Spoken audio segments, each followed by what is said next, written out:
Hey guys, how you doing? Well, I'm still in a depression here. Um, and the news just keeps getting more and more sad and depressing. And to hear the stories of all the workers on that pipeline, the KXL, whatever it is, pipeline. I'm just going to call it the Canadian through to the Gulf, the XL pipeline. Okay. And it's not just the workers themselves, it's also the restaurants, the hotels where the workers stay and eat. They're all ghost towns because the workers are gone. Makes me think of life after people.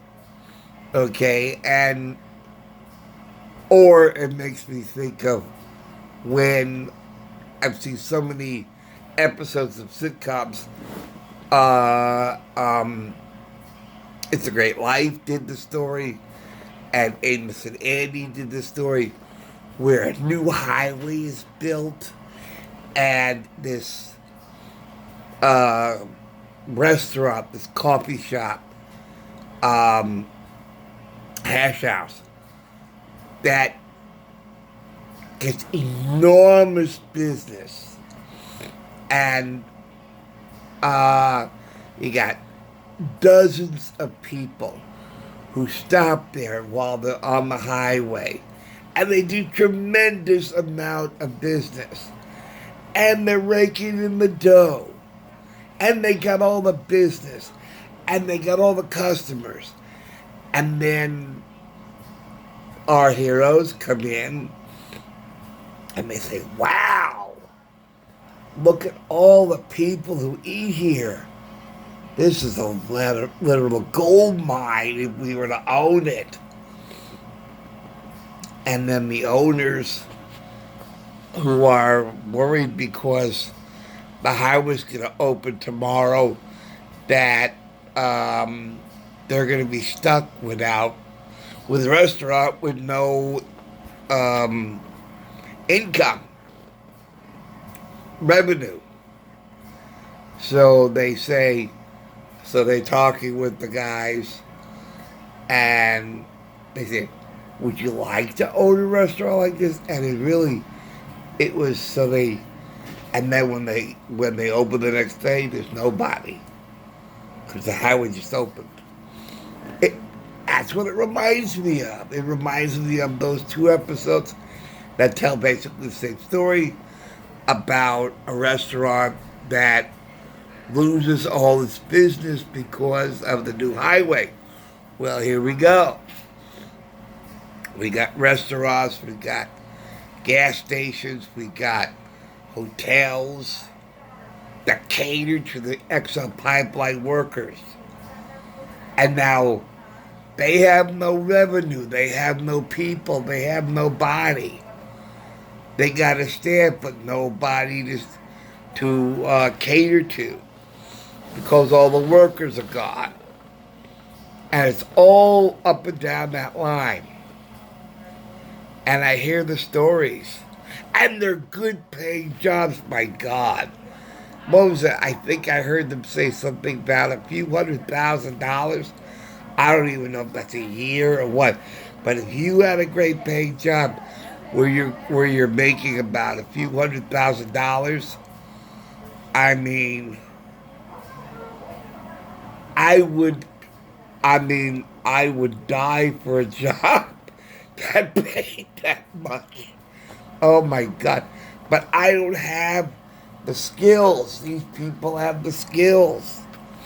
And I remember a film I had called IBM The Way We Believe.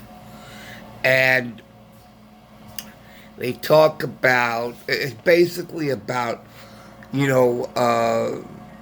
employees of IBM that have handicaps, or I should say deficiency. Someone has cerebral palsy, another person, but they're brilliant. I mean, yeah, they can't do things. I mean, they can't make their bodies work, but oh my God, they're brilliant. And they can do everything up here. Everything's up here. But they can't make their hands work right or whatever. But oh my God, they're brilliant up here. And they can analyze and they can process data. And okay. Also, there was a movie.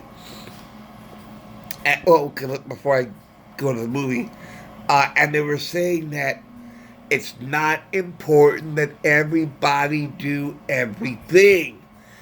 That you find people in each job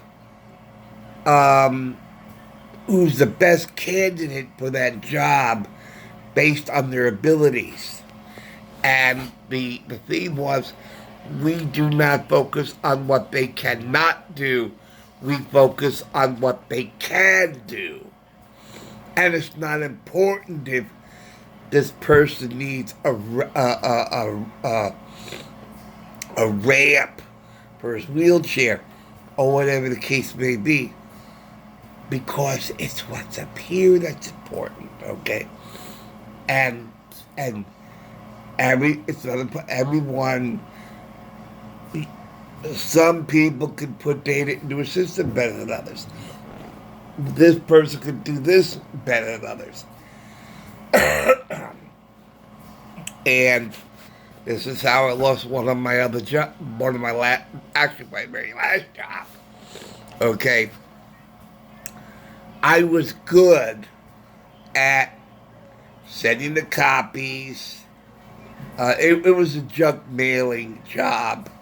A lot of people get junk mail, and they subscribe to this junk mail. And so it's in a big warehouse, I guess. And then there are two people, me and my friend, right? He was good at bending over and wrapping all the copies with a wrap. Okay, he was good with that. But he wasn't good with paperwork. I was good with paperwork. Okay. So we worked out a wonderful system. He hated paperwork. And he had a difficult time with paperwork. Me, I really could do paperwork because I like data entry and like that. So that was good for me. Also, he didn't like feeding the copy. I said, hey, I could do beta copy. I could feed the copy, and I was able to do that. So we had a system where I was able to do some of the work that I was good at. He did some of the work that he was good at. And I did some of the work he hated. He did some of the work that I hated. It was a perfect system. And we met our hourly quotas. Matter of fact, we surpassed our hourly quotas. We were so good with the system that we had. That our supervisor is out sick, and they bring somebody in, and they say, okay, we're going to break the teams up, and you're going to, And so this person that they teamed me with, he insisted on doing everything I was doing. And he insisted I do everything my friend was doing. I says, I can't do that. I'm not good at that. And he says to me, well, you're supposed to be able to do everything. And it's like, and that's how I lost my last job, because we didn't meet our quota. And the person they teamed me with was very frustrated with me, because I was having such difficulties. And so people have certain jobs that they're good at, and you can't take somebody at their job and just throw them out like a fish out of water, and say, okay, do something else. Do another type of job. We're going to stop you from doing what you were trained for, what you know, what you're good at, and we're going to throw you out of there and force you to do a job you're not trained to do and also does not pay as much. Now, I think of my father, right? He was a genius. He was brilliant with sound and recording, and he knew all the intricacies about a console and everything having to do with sound and recording and everything. Can you imagine the way my father might have felt if somebody told him, Bob, stop what you're doing. You're not allowed to be a recording engineer anymore. You're not allowed to work with sound anymore. You're not allowed to do any of that. We're going to force you to be a dentist.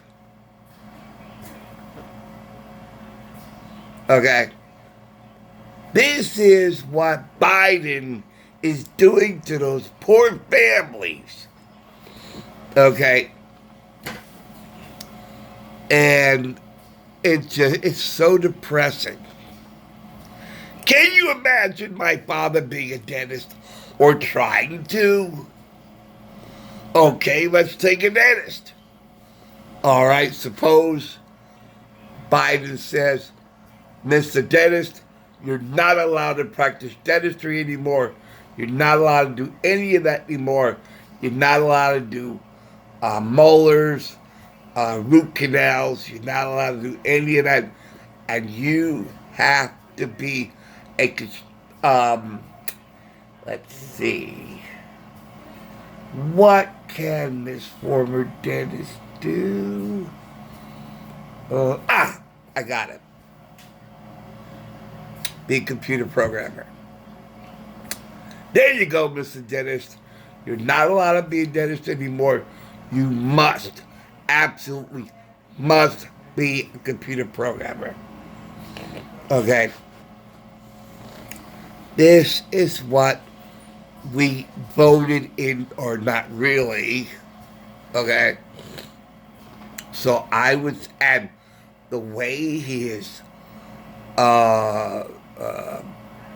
eliminating our security with the border, Biden is doing everything wrong. Wrong. This is not the way to be. I mean,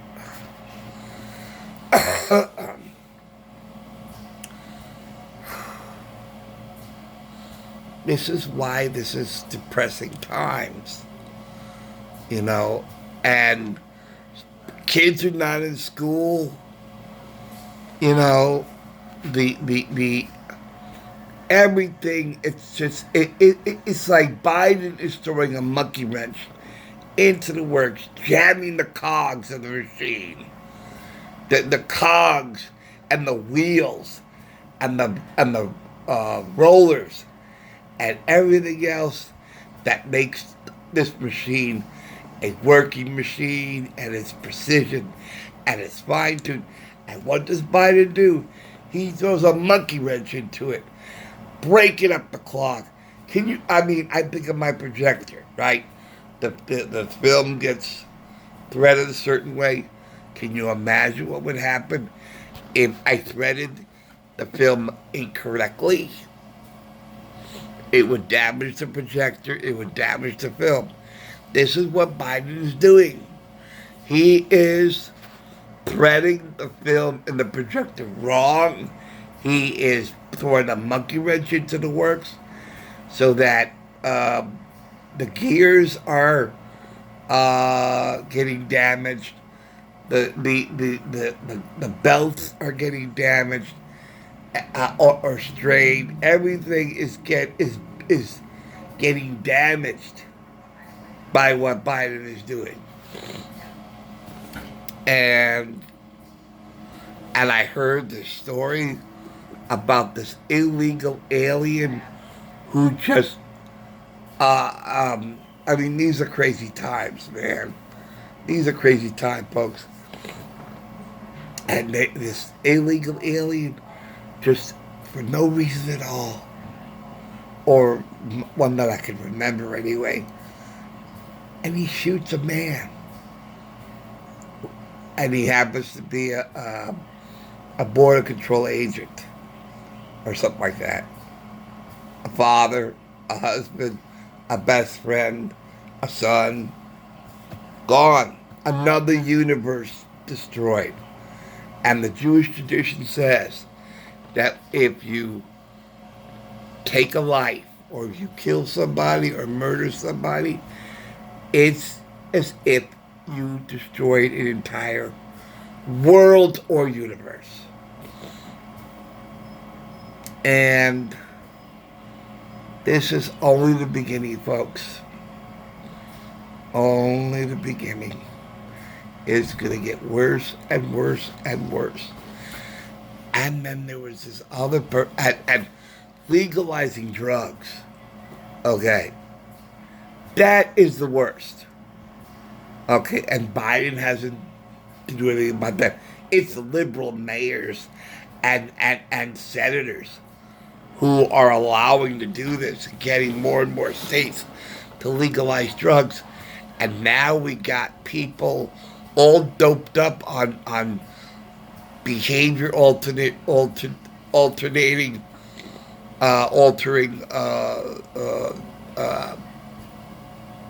crap, for lack of a better word that I can't think of. Okay, and this man was screaming with an axe, and here is this jogger minding her own business, just jogging, and this, I'm not making this up, folks. I saw this on the news. You can check it out. This man with an axe comes swinging and running to attack this jogger. I mean, this is straight out of The Shining. Thank you, Jack Nicholson. You really, that's what this person must have done. Watch The Shining. And say, hey, that's a great idea. I'll take an axe too. Thank you, Shining. Thank you, Jack Nicholson. You just, oh. And the impeachment trial, and sources say that Trump is furious about this. I think they said that one of Trump's attorneys were doing a bad job defending him, but and the Senate approved that the trial is constitutional. Gee, maybe we should, I mean, oh God.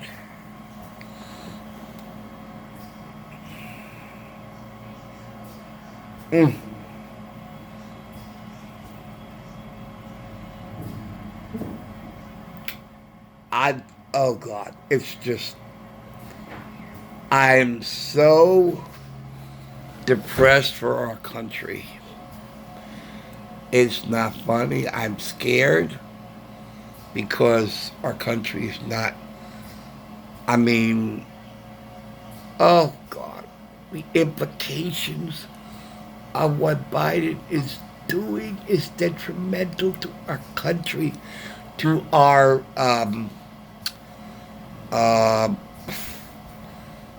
money, what is it? Help me, folks.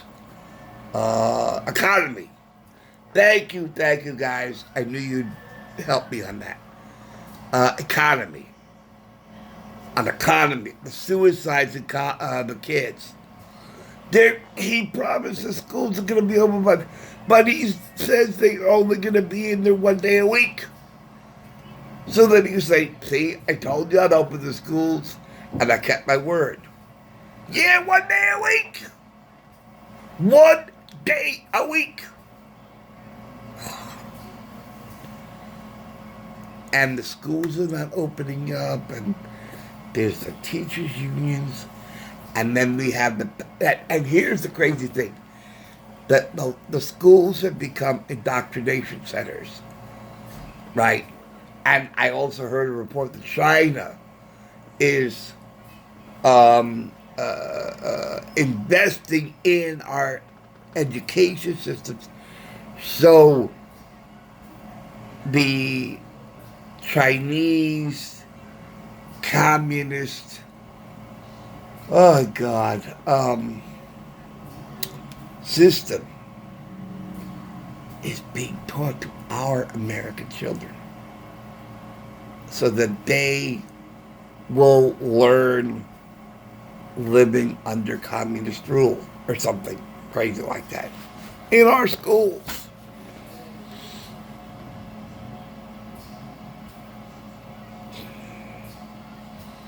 Ay, ay, ay. But even if, let's say for argument's sake, that wasn't happening. Okay, let's say that that was a crazy report with no basis in reality. Fine, okay, I'll give you that. All right, let's throw that out. Okay, but the one that really gets me is that they're teaching. One teacher said that they're not allowed to teach them what they want to. They're teaching 17 or 1695 or whatever the hell it is. That they're teaching kids not about 1776, but centuries earlier about slavery, that this is slavery, what started the slavery in this country. Okay? But they're teaching our kids to hate our country. But, okay, and they're keeping our kids out of schools so they will not be indoctrinated.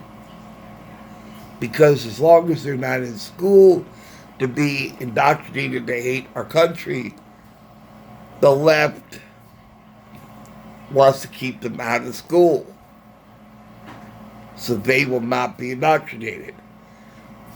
So it's like they're